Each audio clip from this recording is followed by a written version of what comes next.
Em sua casa, o barão Macedo estava inquieto, nervoso, contando os minutos passarem, na expectativa de que chegasse rapidamente o entardecer e com ele pudesse colher os primeiros frutos da sua vingança.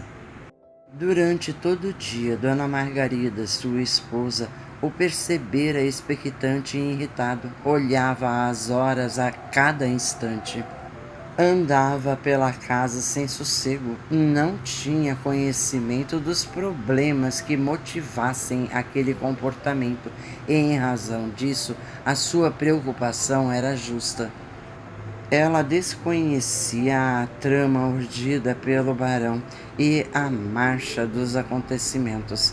Estava ansiosa por conversar com o marido e descobrir a raiz da sua inquietação, a fim de ajudá-lo. Dona Margarida era companheira fiel, aceitara sempre as decisões do marido, nunca interferindo nelas. Tomava seu lugar de dona de casa e, conquanto muitas vezes as providências do barão chocasse com os seus princípios, calava qualquer crítica a fim de resguardar a harmonia do lar. Casados há muito tempo, não pudera ser mãe, sentindo-se por isso culpada pelos excessos do companheiro, de vez que ele não tivera filhos com os quais pudesse exercitar a sua capacidade de amar e de compreender. Viviam praticamente na solidão, egoisticamente voltados um para o outro, a fim de se sustentarem mutuamente. Mas Dona Margarida não era uma mulher má, tivera uma formação cristã e pode-se afirmar nunca se voltara a favor dos escravos, porque desde menina se acostumara com os castigos que se lhes impunham como uma coisa natural, pacificamente aceita pela lei, pela sociedade e pela religião. Acostumara-se ao temperamento violento do marido e, quando, sem lhe ferir a dignidade, podia fazê-lo, influenciava-o para abrandar os efeitos das suas explosões. Tinham o cuidado, contudo, de não pôr em risco a harmonia entre ambos. Amava-o muito e procurava compreendê-lo. Foi, portanto, com a ideia de confortá-lo que Dona Margarida aguardou pacientemente a oportunidade de falar-lhe. Quando tomavam o chá da tarde, sozinhos os dois, sentiu-se encorajada para entabular a conversação delicadamente. Vejo-o um tanto inquieto hoje, Macedo, disse ela compreensivamente. Sobreveio na fazenda um problema grave que eu desconheço? Não, Margarida, aqui está tudo bem em ordem, respondeu-lhe o marido, mas devo confessar-lhe que estou na expectativa de ver-se realizar na fazenda dos Sousas uma providência que aguardo há muito tempo e que vai colocar as coisas em seus lugares para sossego de todos os fazendeiros seus vizinhos.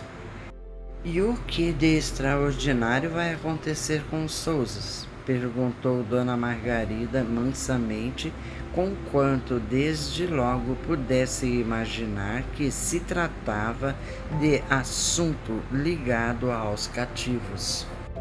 É que hoje à noite vai ser castigado um escravo da fazenda, respondeu o barão. É inacreditável.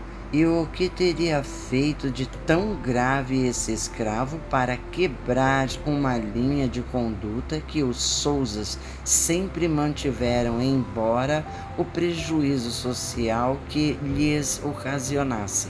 Perguntou a senhora. O barão não respondeu de pronto. Deixou a pergunta no ar por alguns instantes, meditando indeciso na resposta. Bem, Margarida, disse afinal, antes que você venha a saber amanhã por outras vias, julgando que não confio em você, vou contar-lhe. Como você sabe, os fazendeiros da região têm muitos problemas com os seus cativos, que são todos rebeldes e indolentes, em razão do exemplo dos Souzas, que sempre teimaram em tratar os seus escravos como iguais. Nunca ninguém conseguiu demover aquele cabeça dura do coronel Souza dessa liberalidade judicial ao pessoal da redondeza. Como você não deve ter se esquecido, procuramos até a interferência das autoridades, mas alegando que os escravos do coronel eram sua propriedade e este lhes podia dispensar o tratamento que lhe conviesse, examinaram-se de interferir no problema, restando-nos apenas aceitar essa situação, ainda que com profundo desagrado. Sabe, eu acho que o nosso direito termina onde começa o direito alheio, e se aquilo que eu faço cria problemas para os outros, eu avancei nos meus direitos. Isso seria a justiça. Ora, se o comportamento dos Souzas cria problemas para nós, a lei deveria não tolerá-lo. Por isso, nunca me conformei. Escravo, afinal, é escravo, se não propriedade, e se a lei os considera sem direito algum, como coisa que são, não vejo porque alguém, talvez para aparecer, teime em lhe atribuir os mesmos direitos que gozam os brancos. Isso é um contrassenso que deveria ser proibido porque modifica o espírito da lei. Há 25 anos carrego esta mágoa dentro de mim e não posso deixar de atribuir os grandes problemas que sempre tivemos com os nossos escravos, senão ao mau exemplo dos Souzas.